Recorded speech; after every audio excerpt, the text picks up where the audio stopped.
ভাঙচুর চালাচ্ছে কিন্তু তারা আসলে যে প্লেকার্ড এবং বিপিএল টিকিট সংকট, মিরপুরে ভক্তদের বিক্ষোভ, অসন্তোষের সুর, পুলিশের সাথে ধাওয়া পাল্টা ধাওয়া, সেনা মোতায়েন।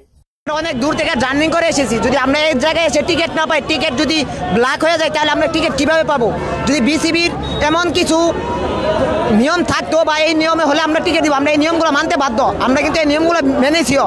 এরকম বাংলাদেশ প্রিমিয়ার লিগ বিপিএল এর জনপ্রিয়তা দিন দিন বাড়ছে, তবে এই জনপ্রিয়তার সাথে সাথে দেখা দিয়েছে এক নতুন সমস্যা। বিপিএল ম্যাচের টিকিট পাওয়া হয়ে উঠছে দিন দিন কঠিন। বিশেষ করে মিরপুর শেরেবাংলা জাতীয় স্টেডিয়ামে অনুষ্ঠিত ম্যাচগুলোর টিকিটের চাহিদা এতটাই বেশি যে বাংলাদেশ প্রিমিয়ার লিগ বিপিএল শুরুর আগে থেকেই টিকিট সংকটের জেরে ভক্তদের মধ্যে তীব্র ক্ষোভ সৃষ্টি হয়েছে। টিকিট না পেয়ে হাজার হাজার ক্রিকেট প্রেমী স্টেডিয়ামের সামনে বিক্ষোভ করেছে। পরিস্থিতি এতটাই উত্তপ্ত হয়ে উঠেছে যে পুলিশের সাথে ধাওয়া পাল্টা ধাওয়ার ঘটনা ঘটেছে এবং পরিস্থিতি নিয়ন্ত্রণে আনতে সেনা মোতায়েন করতে হয়েছে। বাঘ বিতরণটা হচ্ছে।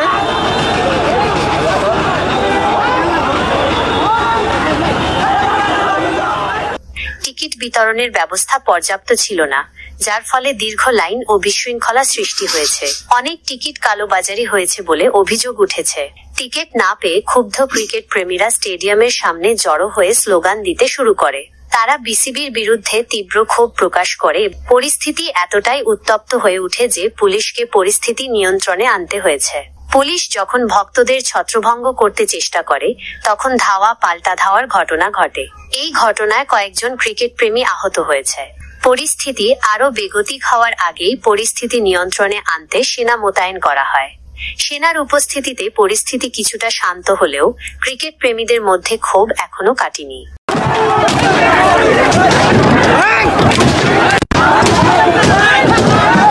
দেখছেন এই মুহূর্তে কিন্তু প্রচন্ড ভাবে আসলে ক্ষিপ্ত হয়ে রয়েছে সমর্থকরা এবং ভাঙচুর চালাচ্ছে কিন্তু তারা আসলে যে প্লেকার্ড এবং যে ব্যানারগুলো রয়েছে সেগুলো কিন্তু আসলে পরিপূর্ণভাবে কিন্তু আসলে ভাঙচুর চালাচ্ছে। একটি গেটের কিন্তু অর্ধেক অংশ কিন্তু আসলে ভেঙে ফেলেছে। বাংলাদেশ ক্রিকেট বোর্ড বিসিবি এই সমস্যার সমাধানের জন্য কিছু পদক্ষেপ নিয়েছে। তারা অনলাইন টিকিট বিক্রয় ব্যবস্থা আরো শক্তিশালী করার চেষ্টা করছে। পাশাপাশি তারা স্টেডিয়ামে অতিরিক্ত সিটের ব্যবস্থা করার কথাও ভাবছে। বিপিএল এর জনপ্রিয়তা বাড়ার সাথে সাথে টিকিটের চাহিদা বাড়া স্বাভাবিক, তবে বিসিবিকে এই চাহিদার সঙ্গে তাল মিলিয়ে চলতে হবে। তাদেরকে আরো বেশি সংখ্যক টিকিট বিক্রি করার ব্যবস্থা করতে হবে। পাশাপাশি টিকিট কালোবাজারি রোধ করার জন্য কঠোর ব্যবস্থা নিতে হবে।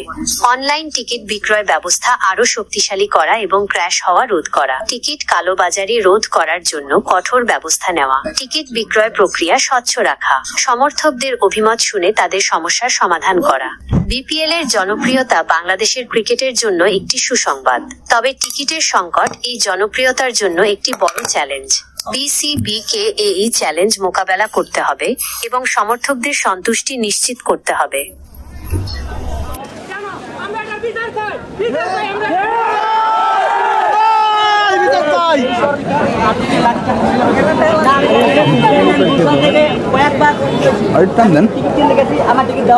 অনেক আন্দোলন হয়েছে, পরে আজকে সকালে অনেক ঝামেলার পর পুলিশ আছে, মধুমতি ব্যাংকে পুলিশ আছে, তারপর আমরা ঝামেলার কারণে তারপর টিকিট পাইছি।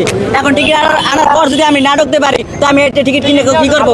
আমি আজকে অফিস থেকে আইছি, অফিসে মিথ্যে কথা বলে আইছি যে আমি অসুস্থ বললাম বিপিএল খেলা দেখতে আইছি, বরিশালে খেলা। যদি আমি খেলায় না দেখতে পারি তা কেন ই করলাম? এত ঝামেলা কেন করলাম? টাকা খরচ করলাম কেন তাহলে? ঠিক আছে, এই টিকিট তো অনেক পরে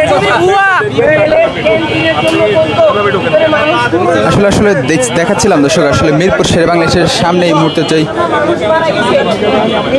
সাধারণ যেই সমর্থকরা রয়েছে তারা কিন্তু আসলে দাবি করছে তারা বিভিন্ন জায়গা থেকে মিরপুর শেরেবাংলা স্টেডিয়ামে খেলা দেখার জন্য বিপিএল এর যে উদ্বোধনী ম্যাচ সেটি দেখার জন্য কিন্তু এসেছিল এবং তারা কিন্তু আসলে টিকিট না পেয়ে একসময় ক্ষুব্ধ হয়ে কিন্তু আসলে গেটের সামনে গিয়ে দাঁড়ায় এবং গেট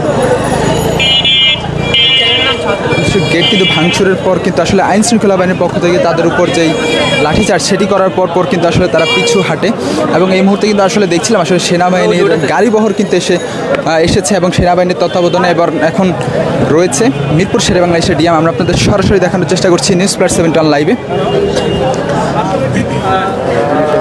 দর্শক দেখছিলেন আসলে আইন শৃঙ্খলা বাহিনীর যে কঠোর নিরাপত্তা এই মুহূর্তে কিন্তু আসলে বিরাজ করছে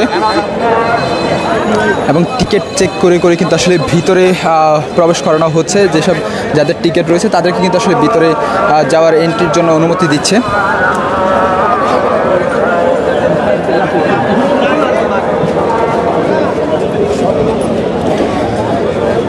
দর্শক কিছুক্ষণ আগেই কিন্তু এই স্থানটিতে হট্টগোল একটি অবস্থা বিরাজ করছিল, একদমই খারাপ অবস্থা বিরাজ করছিল এবং পুলিশের সাথে কিন্তু যে সমর্থকরা তাদের কিন্তু ধাওয়া পাল্টা দেওয়া চলছিল এবং কয়েকজনকে কিন্তু আসলে আটক করতে দেখা গিয়েছে এবং তাদেরকে নিয়ে কিন্তু আসলে স্টেডিয়ামের ভিতরে নিয়ে যাওয়া হয়েছিল।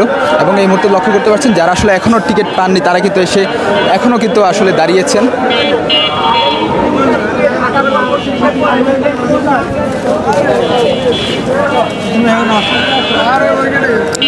দর্শক আসলে তারা কিন্তু দাবি করছেন টিকিট কালোবাজারির পর কিন্তু তারা আর টিকিট পাননি, সেই ক্ষোভেই কিন্তু তারা আসলে মিরপুর শেরেবাংলা স্টেডিয়ামের যে 2 নম্বর যে গেটটি রয়েছে সেখানে এসে অবস্থান নিয়েছিলেন এবং এক পর্যায়ে কিন্তু আসলে তারা টিকিটের জন্য কিন্তু গেটটি ভাঙচুর আসলে চালান। তারপর কিন্তু আসলে আইন শৃঙ্খলা বাহিনীর পক্ষ থেকে কিন্তু লাঠি চার্জ করা হয়, যার ফলে কিন্তু আসলে অনেককেই আসলে এই স্থানটি থেকে ত্যাগ করতে আসলে দেখা যায় এবং এই মুহূর্তে কিন্তু আসলে সম্পূর্ণভাবে কিন্তু আইন শৃঙ্খলা বাহিনীর পক্ষ থেকে কঠোর নিরাপত্তা রাখা হয়েছে যেন আর কোনো বিশৃঙ্খলা কোনো ঘটনা যাতে না ঘটে। সেজন্য কিন্তু দেখছিলাম আসলে সেনাবাহিনীকেও আসলে ডাকা হয়েছে। সেনাবাহিনীর 3 থেকে 4টি গাড়ি বহর এসে কিন্তু বিসিবির যেই ক্রিকেট স্টেডিয়ামে সেখানে কিন্তু আসলে প্রবেশ করেছে। দর্শক এই ছিল সর্বশেষ অবস্থা মিরপুর শেরেবাংলা স্টেডিয়ামের ঠিক সামনে থেকে আমরা আপনাদের দেখানোর চেষ্টা করছি নিউজ প্লাস 71 লাইভে।